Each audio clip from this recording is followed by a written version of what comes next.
Hello everyone. Today we'll be talking about the Morandi Bridge collapse. So let's talk about what happened. On August 14th, 2018, the Morandi Bridge endured a raging storm. Later that day, a 100-foot high section of the bridge fell on the city below, killing 43 people. So how can something like this happen? Well, firstly, the building practices used for the building in the 1960s are very dated, and buildings from that time period have been demolished as of late due to being unsafe. Concrete surrounding the metal supporting beams effectively hid the beams from being inspected for maintenance and hid the true state of the bridge. Therefore, maintenance conducted by the engineers from the Autostrad company were superficial. This made it nearly impossible to properly assess the state of the bridge post-construction.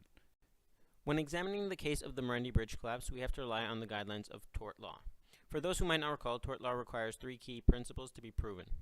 Those principles are: the plaintiff is always owed a duty of care. In this case, the defendants did not take action to properly repair the bridge to ensure the safety of any people crossing. The second principle identifies if the defendant breached their duty by their conduct. This occurs when Autostrad failed to perform proper maintenance and Morandi neglected exterior factors and expected dangers to the citizens. Lastly, the third key principle is that the defendant's actions caused injury, whether physical or emotional, to the plaintiffs. This occurred when 43 people died and more were injured. Tort law's legal precedence is the case of Donahue v. Stevenson, circa 1932. So to conclude, using the foundations of tort law, the plaintiffs are the people who experience any form of loss due to this tragedy. As for the defendants, it's a long list but not limited to the city of Genoa, Riccardo Morandi, Autostrad/Atlantia, any safety inspectors, and anyone associated with the approval and sign-off on the delivery of this project. With all tort cases, there are damages that are distributed to the people involved. In this case, direct damages would be distributed to the plaintiffs because 43 people were killed, many were injured, 36 cars and 3 trucks were lost, along with multiple houses and apartments. General damage would also be distributed to the people who experienced pain and suffering, and those who were impaired from loss of family, injuries, etc., due to the results of collapse would also be awarded these damages. Punitive damages could also be awarded in order to discipline those liable and prevent future breaches. All in all, this case would follow the legal precedents set by the Donahue v. Stevenson case in 1932. Even if there was no contract, public safety should always be ensured when it comes to public infrastructure. Looking at the ethical situation for Morandi Bridge, this case deals with multiple parties who have endangered the safety and welfare of the public. The parties mainly responsible for the incident are Morandi and the engineers responsible for maintenance under Autostrad. Some ethical dilemmas include Section 72.2a, which refers to negligence. Autostrad was negligent with their upkeep of the bridge, which led to its deterioration until it collapsed.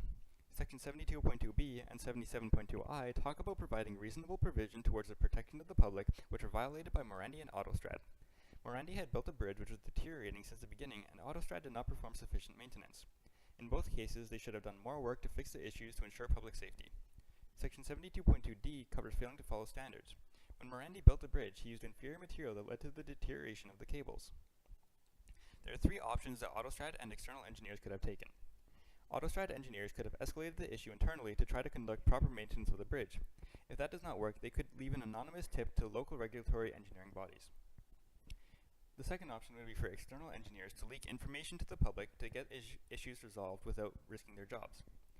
And the third option would be for Autostrad to ignore the problem. Method 1 would cover Section 72.2a and partially covers Section 77.2i.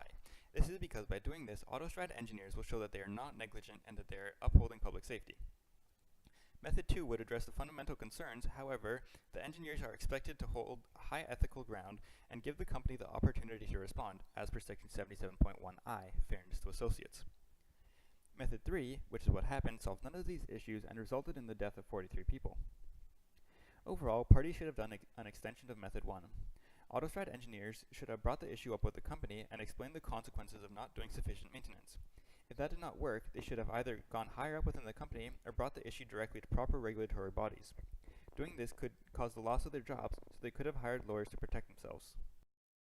Since Morandi Bridge was built in the late 60s, the structure is most likely deteriorating due to poor choice of materials. Other factors include negligence, inadequate maintenance, and corrosion. The collapse of the bridge causes the engineers to have ethical dilemmas due to negligence. The engineers could have prevented the collapse if they did not neglect the issue or could have adequate maintenance of the bridge. Failing to bring up the incident to attention caused a breach of duty, resulting in injuries to the public.